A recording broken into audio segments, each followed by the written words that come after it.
Before we begin, we wanted to say thank you to our sponsors at Aisin USA Manufacturing, Jeff Norman and Brad Henry, as well as our faculty advisor, Perry Cox, and our professors, Carlos and Travis, for being a great resource to our team. We're Visualize UX, and we're excited to share our completed project for Aisin USA Manufacturing today. Here's our team. Hi, I'm Giacomo. I'm Kyle. I'm Simba. I'm Elizabeth. And I'm Liv. Next, I'll introduce you to our stakeholders. First, we have our sponsors who have given us the opportunity to work on this project. Jeff Norman, the Executive Vice President at Aisin USA Manufacturing, and Brad Henry, a General Manager at Aisin. Our other stakeholders include the 2,000 plus employees that work at Aisin's Seymour, Indiana location that will be using our final product. We also have our faculty advisor from the Computer Graphics Technology Department, Perry Cox, and our professors for the senior capstone course, Carlos Morales and Travis First.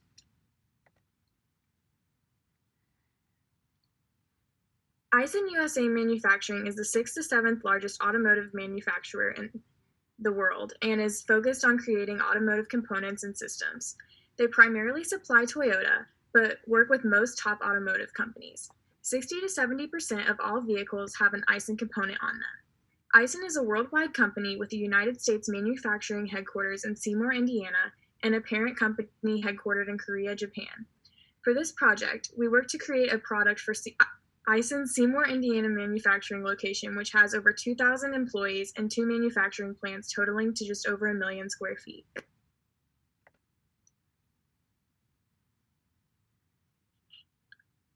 The problem that was proposed to us is that Aisin employees currently do not have an organized structure for storing and distributing internal resources.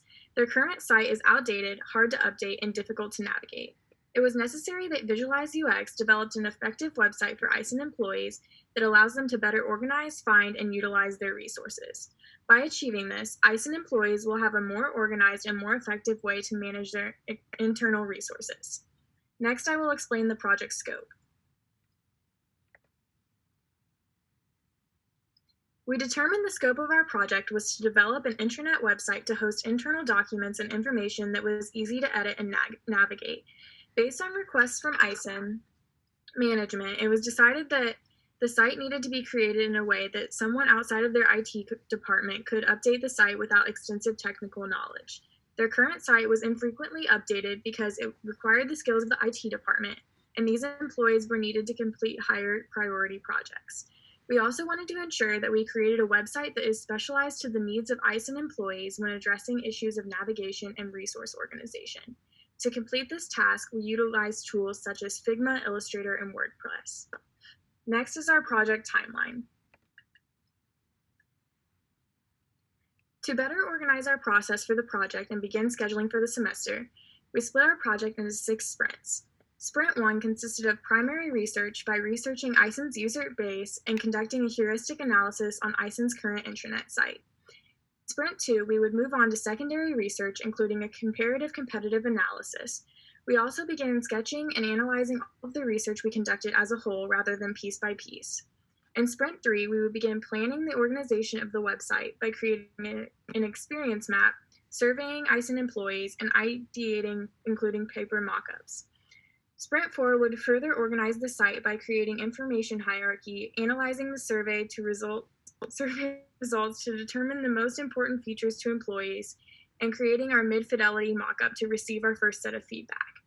Sprint 5 would then lead to a high-fidelity mockup using Illustrator and Figma that directly depicted how we wanted the site to look and behave. In our 6th and final sprint, we would begin the final design of the website and hand off the final deliverables to Aisin. Next is our milestone schedule. The following schedule directly depicts the time we spent on each of our tasks. The first 2 months of the semester were primarily spent on primary and secondary research. We began the semester with primary research and then began to introduce secondary research as we awaited the survey results from Aisin employees. This had us completing our first 2 sprints at the beginning of March with analyzation of all data we had collected and setting distinct goals for our website.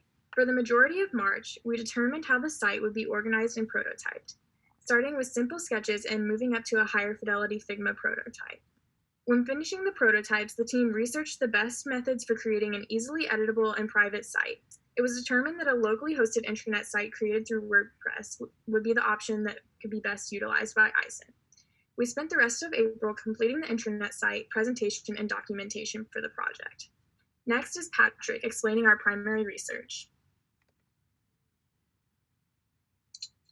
To help us understand the current website and its users, we conducted primary researches. First, we used the 10 heuristic guidelines developed by Nielsen Norman Group to assess the current website.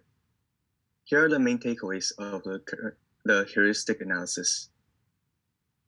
First, there's too much information being presented at once, which confuses the user.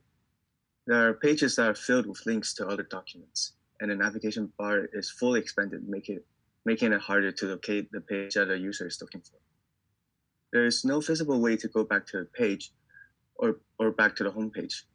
There is the organization, and there is no onboarding or documentation to help understand the website. As you can see here from the screenshot, the way the information is presented is not easy to understand, and it's not easy to navigate. Next, to learn about the user experience of the current website and to find out the user's goal of using the website and what features they would like to see on the redesign, we created a survey using Qualtrics to gather this information, and we received nearly 200 valid responses over the course of 2 weeks. Here are the results.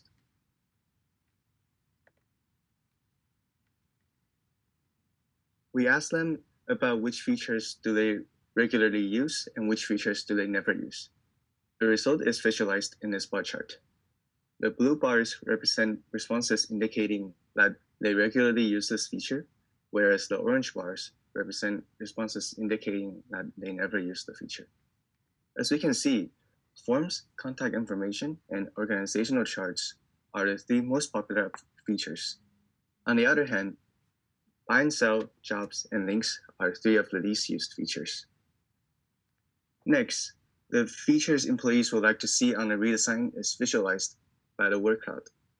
The main takeaway from the word cloud is that the employees want the information on the website to be up to date. These insights help us to figure out what tabs should be prioritized in the redesign. And next, Kyle will talk about secondary research. So for our secondary research, we wanted to find articles relating to what intranet websites are and what they encompass. We went through 8 different articles, and our goal was to just get a better understanding on what goes into an intranet website. So some fundamental reasons why users would go on this website is to find info relating to their job, to complete a task, or to connect with people for help. And some of the main takeaways on an intranet website would be to emphasize key points. The text should be easy to read.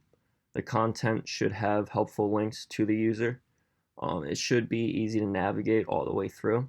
And there should be quick and easy information that the user can access.